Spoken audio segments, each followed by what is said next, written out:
Wakil Presiden Yusuf Kala meresmikan overpass Antapani yang terletak di Kecamatan Kiara Condong dan Batu Nunggal, Bandung, Jawa Barat, Selasa siang. Jalan layang yang mulai dibangun pada 10 Juni 2016 dan selesai dikerjakan selama 6 bulan ini telah diuji coba pada 28 Desember 2016.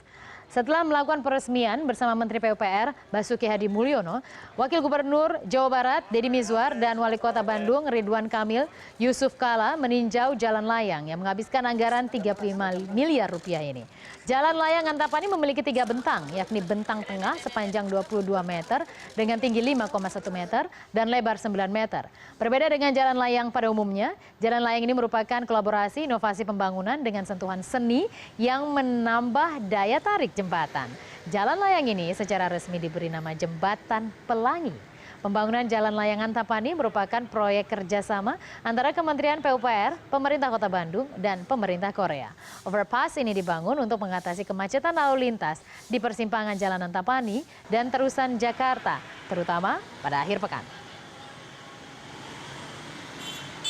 Dan sudah ada produser lapangan CNN Indonesia, Zayul Haq dari Bandung, Jawa Barat. Halo Zay, selamat sore. Harusnya pembangunan jembatan layang ini istimewa ya, selain karena desainnya tadi juga kita lihat sama-sama menarik, tapi ada teknologi tertentu juga yang diimplementasikan di Jalan Layang Antapani ini. Bisa Anda ceritakan seperti apa teknologi terbaru tersebut?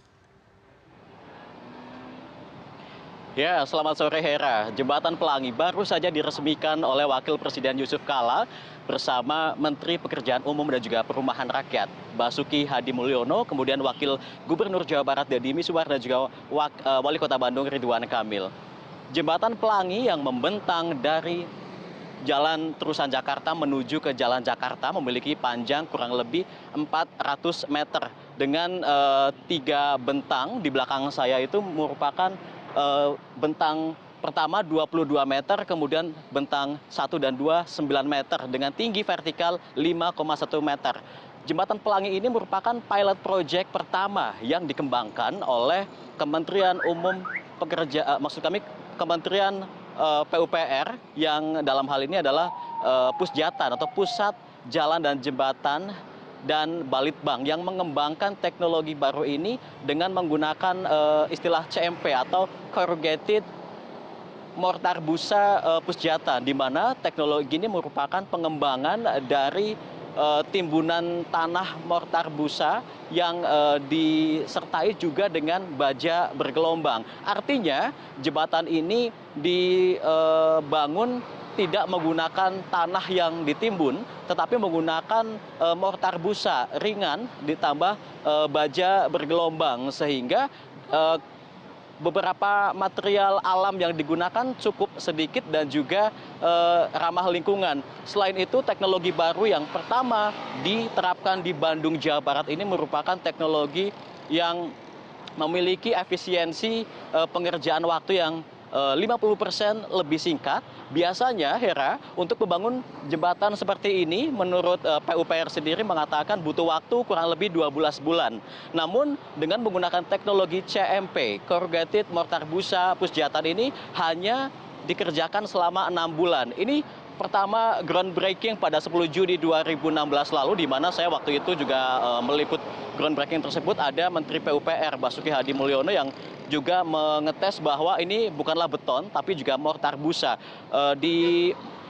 Bentuknya seperti batu bata, kemudian bisa dimasukkan ke air dan kondisinya mengambang, tidak tenggelam. Inilah teknologi yang nantinya akan terus dikembangkan dan akan digunakan sebagai material di beberapa konstruksi jembatan yang ada di Indonesia. Selain itu juga biaya yang cukup ringan dari adanya teknologi baru ini. Dan tadi Menteri PUPR Basuki Hadi Mulyono juga mengatakan biasanya untuk membangun jembatan ini bisa memakan dana kurang lebih 120 miliar. Namun dengan menggunakan teknologi baru itu bisa menghemat 60 miliar saja, yakni jembatan Pelangi ini menghabiskan dana kurang lebih 30 miliar rupiah. Hera. Oh, luar biasa ya. Jadi banyak efisiensi dari segi keekonomian, kemudian waktu pengerjaan juga. Sekarang saya ingin mungkin Anda bisa memberikan ilustrasi kepada saya kalau nanti saya ke Bandung dengan menggunakan jalan baru ini akan berapa banyak waktu yang bisa saya efisienkan juga kalau saya ingin mengunjungi Bandung, kota tempat Anda saat ini melaporkan, Zai. Hera, jika nanti Anda akan ke Bandung tentu sangat beruntung karena saat ini sudah dibangun jembatan Pelangi ini.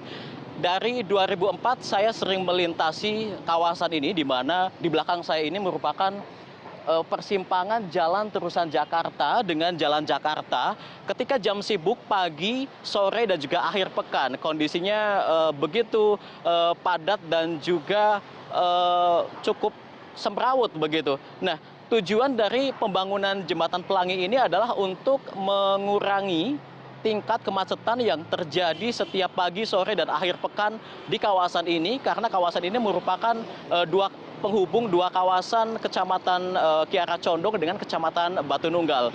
Bayangkan saja Hera, sebelum dibangunnya jembatan ini, arus lalu lintas yang datang dari Jalan Cicadas maupun Cicahem dan juga dari terusan Jalan Jakarta menuju ke Jalan Kiara Condong maupun ke Jalan Jakarta di depan saya melaporkan saat ini bisa memakan waktu 30 menit atau setengah jam, padahal jarak yang cukup singkat. Namun dengan dibangunnya jembatan ini hanya membutuhkan waktu kurang lebih 10 menit. Begitu Hera. Oke, jadi sangat singkat ya, jadi efisien juga. Jadi nih kayaknya ke Bandung ya, Zai ya. Tapi terlepas dari itu mungkin sedikit saya ingin tahu, karena tadi ada pihak Korea yang Anda sebutkan, baru kita tahu juga bersama. Seperti apa sih, singkat saja Anda menceritakan skema kerjasama Indonesia dan Korea seperti apa untuk pembangunan jembatan Pelangi ini? Ya Hera, jembatan Pelangi ini merupakan kerjasama antara Kementerian PUPR dengan pemerintah Kota Bandung dan juga pemerintah Korea, di mana dana yang dihabiskan untuk membangun jembatan ini ada kurang lebih 35 miliar rupiah. Komposisinya adalah 22 miliar rupiah itu berasal dari dana Kementerian PUPR, 10 miliar rupiah berasal dari pemerintah Kota Bandung, dan 3 miliar rupiah dana dari pemerintah Korea berupa material atau konstruksi bahan yang digunakan untuk membangun jembatan Pelangi ini. Dan info sedikit saya tambahkan bahwa jembatan Pelangi ini merupakan jembatan yang gabungan antara kolaborasi seni dan juga pembangunan, di mana di belakang saya ini merupakan banyak sekali lukisan-lukisan mural dari keramik yang warna-warni. Ini merupakan lukisan yang dibuat oleh seniman lulusan ITB, John Martono, selama 2,5 bulan menghabiskan 2.600 meter persegi keramik. Dan ini menjadi pembeda antara jembatan-jembatan yang ada saat ini. Begitu Hera. Ya Zai, kalau saya ke Bandung saya wajib untuk foto karena ini karya juga anak bangsa tadi ya, anak ITB, dan efisiensi menjadi simbol bangsa ini harus lebih efisien memang harusnya ketika membangun proyek-proyek infrastruktur. Zai, terima kasih atas laporan Anda langsung dari Bandung, Jawa Barat.